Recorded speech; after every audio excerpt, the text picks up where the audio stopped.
കുറുവാസനത്തിൽ ഞാൻ കണ്ടത് സാത്താനെ. ആലപ്പുഴ കുറുവാസനം എന്ന പൈശാചിക കേന്ദ്രത്തിൽ പോയ ഒരു വിശ്വാസിയുടെ അനുഭവം കേൾക്കുക. എന്റെ പേര് ജോർജ് തോമസ് ആണ്. എറണാകുളത്താണ് എന്റെ വീട്. ഞാൻ കൃപാസനത്തിൽ നേരത്തെ ഞാനും എന്റെ വൈഫുമായിട്ട് പോയിട്ടുണ്ടായിരുന്നു നേരത്തെ. അപ്പോൾ പോയിട്ട് ഞങ്ങൾക്ക് ഇതിനെപ്പറ്റി അറിയില്ലായിരുന്നു.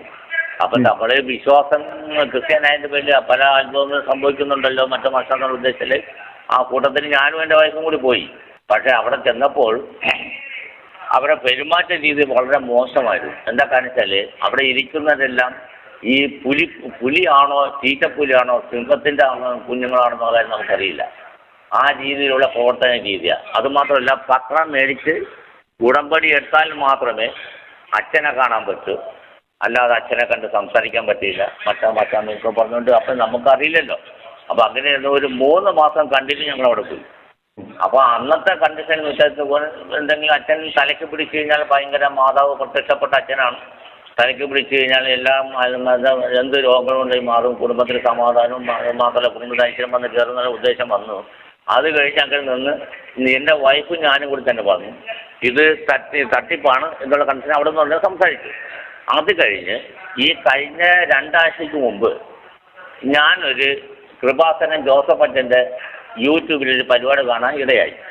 ഞാൻ എൻ്റെ വൈഫിനോട് പറഞ്ഞു ഇത് മുഴുവൻ തട്ടിപ്പാണ് എന്നുള്ള കൺസെപ്റ്റിൽ സംസാരിക്കാൻ കാരണം എന്ന് വെച്ചാൽ അച്ഛൻ പറഞ്ഞു വെച്ചാൽ ഒരു ഭാഷ ഒരു രീതി പറഞ്ഞു വെച്ചാൽ ഉടമ്പടി എടുത്താൽ മാത്രമേ 100ൽ 80% കർത്താവായ യേശു മാതാവും നമ്മുടെ കൂടെ നമ്മൾ പറയുന്ന വാക്ക് അനുസരിക്കത്തുള്ളൂ, സഹകരിക്കത്തുള്ളൂ എന്ന് പറഞ്ഞു.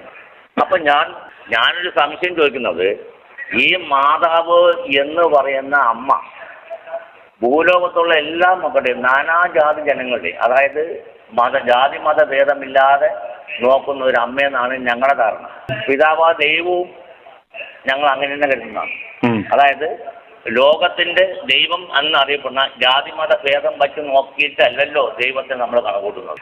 അപ്പൊ ഈ അച്ഛന്റെ പ്രവർത്തന രീതി ഇങ്ങനെ പറഞ്ഞപ്പോൾ ഞാൻ എൻ്റെ വൈഫിനോട് പറഞ്ഞു ഇത് തട്ടിക്കൽ പരിപാടിയാണ്. കഴിഞ്ഞ 2 ആഴ്ചക്ക് മുമ്പ് ഞാൻ പറഞ്ഞായിരുന്നു ഭയങ്കര തട്ടിപ്പ് പരിപാടി തന്നെയാണ്, ഇതിന് ഏത് സംശയമില്ല. അത് മാത്രമല്ല ബ്രദർ ഒരു കാര്യം നോക്കണം, ഒന്ന് ശ്രദ്ധിക്കണം. അതായത് ഈ അച്ഛൻ ബൈബിളിലും അച്ഛൻ പ്രാർത്ഥന നടത്തുന്ന സമയത്ത് ഈ അച്ഛൻ്റെ മുഖഭാഗം ഒന്ന് ശ്രദ്ധിക്കുക. ഒരു ചൈതന്യം എന്ന് പറഞ്ഞാൽ അച്ഛൻ്റെ മുഖത്ത് കാണുന്നില്ല. അതുമാത്രമല്ല ദൈവവചനങ്ങൾ ഈ അച്ഛൻ വിളിച്ച് പറയുന്നുണ്ട്.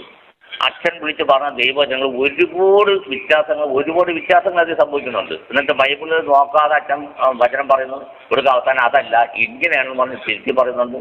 ശരിക്കും ഇതൊക്കെയാണോ വേണ്ടെന്ന് ഞങ്ങൾ ഇപ്പോഴും കൂടി സംസാരിച്ചുകൊണ്ടിരിക്കുക. അവിടെ ചെന്നപ്പോ ഈ കള്ളപ്പാതിരുടെ മുഖത്ത് നോക്കി എന്നോട് ഈ ചോദിച്ചു നിങ്ങൾക്ക് ചോദിക്കാൻ എന്തുകൊണ്ട് പറ്റിയില്ല? അല്ല അന്ന് ചോദിക്കാത്ത കാര്യത്തിൽ ഞങ്ങൾക്ക് അന്ന് ചോദിക്കാൻ ധൈര്യമില്ല. എന്താ കാര്യത്താൽ മാതാവ് പ്രത്യക്ഷ വീട്ടിൽ വന്ന് പമ്പിന്നിട്ട് എന്നോട് ഫോണിൽ വിളിച്ച് ചോദിച്ചിട്ട് വല്ല കാര്യമുണ്ടോ? ഈ കള്ളന്റെ മുഖത്ത് നോക്കിയല്ലേ ആളുകളുടെ മുന്നിൽ വെച്ച് ചോദിക്കേണ്ടത്? അത് സത്യമാണ്. പക്ഷെ ഞങ്ങൾ പോയിട്ടിപ്പം വർഷങ്ങളായി, ഞങ്ങൾ പോയിട്ടേ ഇല്ല. നിങ്ങൾ പോയ കാര്യം സാത്താനാണെങ്കിലും ആ സാത്താൻ സാധിച്ചു തരുന്നത് നിങ്ങൾ മിണ്ടുമായിരുന്നോ? അതില്ല, അത് ശരിയാണ്. സാത്താനെങ്കിൽ സാത്താനെ ഉള്ളതാട്ടെന്ന് പറഞ്ഞിരിക്കത്തില്ലായിരുന്നോ? അതെ അതെ അത് സത്യമാണ്. നിങ്ങളെല്ലാം സത്യം പറഞ്ഞാൽ മണൽ വെട്ടി അടിക്കേണ്ടത് ഈ കള്ളന്മാരുടെ പുറകെ പോകുന്നത്. സത്യമാണ് അനുഭവത്തിൽ കൂടിയാണല്ലോ ഓരോ കാര്യങ്ങൾ മനസ്സിലാക്കുന്നത്. ഈ അനുഭവം പഠിക്കാൻ എത്ര രൂപ കളഞ്ഞു? അല്ല ഞാൻ കുറച്ച് മാക്സിമം നമ്മൾ എത്ര രൂപയ്ക്ക് പത്രം എടുത്തത് എനിക്ക് തോന്നുന്നു ഒരു 200 പത്രം മേടിച്ചിട്ടുണ്ടാവും. ഒരു മാക്സിമം ഒരു 200 പത്രം മേടിച്ചിട്ടുണ്ടാവും. അല്ല എല്ലാം കൂടെ മൊത്തത്തിൽ ഈ കള്ളൻ എത്ര രൂപ നിങ്ങൾ കൊണ്ട് ചെലവാക്കിയിട്ടുണ്ട്? വണ്ടിക്കൂലിയും ചാപ്പാടും എല്ലാം കൂടെ കൂടി ഒരു 5000 രൂപ അതിൽ കൂടുതൽ പോയില്ല. 5000 രൂപ കളഞ്ഞു. അത്രേ ഉള്ളൂ. അന്നേരം പറഞ്ഞാൽ മതി ഇത് ഒരു കള്ളന്റെ തനിനിറം മനസ്സിലാക്കാൻ 5000 രൂപ കളഞ്ഞു എന്ന് മാത്രം കരുതിയാൽ മതി.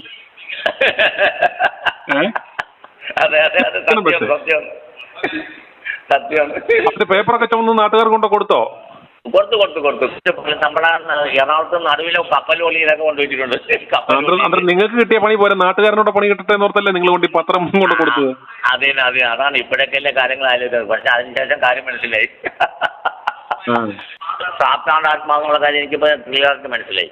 എന്നിട്ട് ഈ പൊട്ടിപ്പെണ്ണുങ്ങൾക്ക് മനസ്സിലാകാത്ത എന്ത് ഇവന്റെ ഈ പൈശാചി കൂടാരത്തിലോട്ട് ഇവരെല്ലാം പോകുന്നതിന് കാരണം എന്താ? അല്ല പൈസ കൂടാരത്തിലുള്ള ആൾക്കാർ പോകുന്ന കാര്യം ഇത് കംപ്ലീറ്റ് പിശാചിന്റെ വിളി തന്നെയാണ്.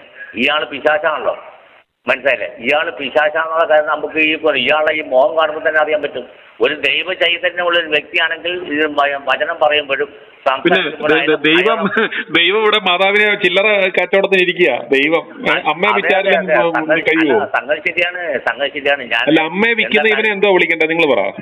അല്ല, സത്യം പറഞ്ഞ പിശാചൻ തന്നെ വിളിക്കണം. അല്ല, കള്ളപ്പാതിരുന്ന് മാത്രമല്ല, തനി പിശാചൻ ലോക തട്ടിപ്പിനാണ്. അതിന് ഏത് സംശയമില്ല കാര്യത്തില്. ഇവനുമായിട്ട് ഉടമ്പടി വെക്കുന്നവർക്ക് മാത്രമേ മാതാവ് അനുഗ്രഹിക്കത്തുള്ളൂ. അന്നേരം എന്ത് സാധനം? അല്ല, അതാണ് ഞാൻ ചോദിക്കുന്നത്. യവൻ പറഞ്ഞു വെക്കുന്നത് വെച്ചാൽ 80% മാതാവ് ഉടമ്പടി എടുത്താൽ മാത്രമേ 80% കിട്ടത്തുള്ളൂ. ബാക്കി 20% മാത്രമേ നിങ്ങളെ കൂടുതൽ. അവന്റെ തന്തേനുണ്ടാക്കിയതല്ലേ മാതാവിനെ പിതാവിനൊക്കെ. അന്നേരം ഇനിയെങ്കിലും നിങ്ങൾ ഈ അറിഞ്ഞ സത്യം ലോകത്തോട് വിളിച്ചു പറ. അത്രേ ഉള്ളൂ. ഇപ്പൊ മനസ്സിലായി. ഇപ്പൊ 100% വീട്ടിലിരുന്ന് ദൈവത്തെ വിളിക്കുക. അല്ല, വീട്ടിൽ ഇരുന്ന് ദൈവത്തെ വിളിച്ചാൽ ദൈവം നമ്മളെ കൺമുമ്പിൽ ഉണ്ടാവുന്ന കാര്യം ഞങ്ങൾക്ക് ഇപ്പോഴാണ് മനസ്സിലായത്. അതാണ് എന്റെ സത്യം. i2i News, an eye for truth. i2i News subscribe ചെയ്തിട്ടില്ലാത്തവർ ഇപ്പോൾ തന്നെ സബ്സ്ക്രൈബ് ചെയ്യുക. നോട്ടിഫിക്കേഷൻ ലഭിക്കുവാൻ ബെൽ ബട്ടണും അമർത്തുക.